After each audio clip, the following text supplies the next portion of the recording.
2016 সালের ফেব্রুয়ারিতে দেশের কেন্দ্রীয় ব্যাংকের ইতিহাসে সবচেয়ে বড় আর্থিক কেলেঙ্কারির ঘটনা ঘটে। হ্যাকিংয়ের মাধ্যমে নিউ ইয়র্কের ফেডারেল রিজার্ভে থাকা বাংলাদেশ ব্যাংকের হিসাব থেকে প্রায় $1 বিলিয়ন সরিয়ে নেওয়ার চেষ্টা হয়। যদিও অধিকাংশ লেনদেন আটকে দেওয়া সম্ভব হয়, তবুও $101 মিলিয়ন সরিয়ে নিতে সক্ষম হয় আন্তর্জাতিক হ্যাকার চক্র।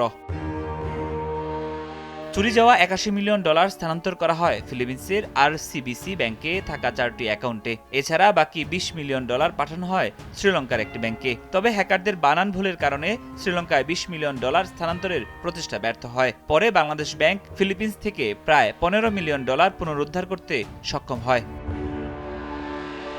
চাঞ্চল্যকর এই আর্থিক কেলেঙ্কারির ঘটনায় বড় প্রশ্নের মুখে পড়ে দেশের ব্যাংকিং খাতের সাইবার নিরাপত্তা। ঘটনার পর দায়িত্ব ছাড়েন তৎকালীন governor doctor Atiur Rahman. All time Roma.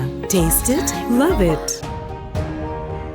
এক দশকের বেশি সময় ধরে তদন্তের পর খসড়া অভিযোগপত্র প্রস্তুত করেছে সিআইডি। এতে তৎকালীন গভর্নর সহ দেশি বিদেশি 64 ব্যক্তি ও প্রতিষ্ঠানের সম্পৃক্ততা পেয়েছে সিআইডি। অভিযোগপত্রে সাবেক ডেপুটি গভর্নর আবুল কাশেম, সাবেক নির্বাহী পরিচালক শুভঙ্কর সাহা ও মেজবাউল হক, মিউচুয়াল ট্রাস্ট ব্যাংকের সাবেক ব্যবস্থাপনা পরিচালক আনিস এ খান, সাবেক মহাব্যবস্থাপক এএফএম আসাদুজ্জামান এবং উপপরিচালক জুবায়ের বিন হুদার নাম রয়েছে। এছাড়া অভিযুক্তের তালিকায় বাংলাদেশ ব্যাংকের তৎকালীন আইটি উপদেষ্টা ভারতের রাকেশ আস্থানা সহ ফিলিপিন্স, শ্রীলঙ্কা ও চীনের ব্যক্তি ও প্রতিষ্ঠানের নামও এসেছে।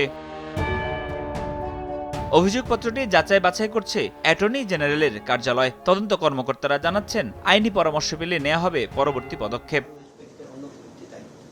রিজার্ভ চুরির ঘটনায় 10 বছর পর অভিযোগপত্রে স্বস্তি। দ্রুত ও ন্যায়সঙ্গত বিচারের মাধ্যমে দেশেরও আর্থিকভাবে ক্ষতি অনেকটাই পূরণ হবে বলে আশা বাংলাদেশ ব্যাংকের। যে বাংলাদেশ ব্যাংকের 10 জন কর্মকর্তার নাম ওইখানে এসেছে ড্রাফট রিপোর্টে।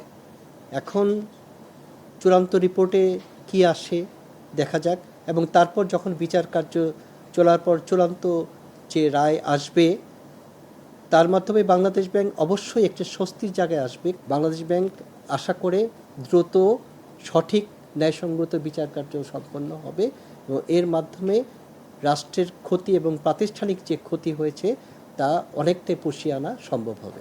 এই ঘটনায় 2016 সালে বাংলাদেশ ব্যাংকের তৎকালীন উপপরিচালক জুবায়ের বিন হুদা মতিঝিল থানায় মামলাটি দায়ের করেন। ফরহাদুর রহমান, সময় সংবাদ, ঢাকা।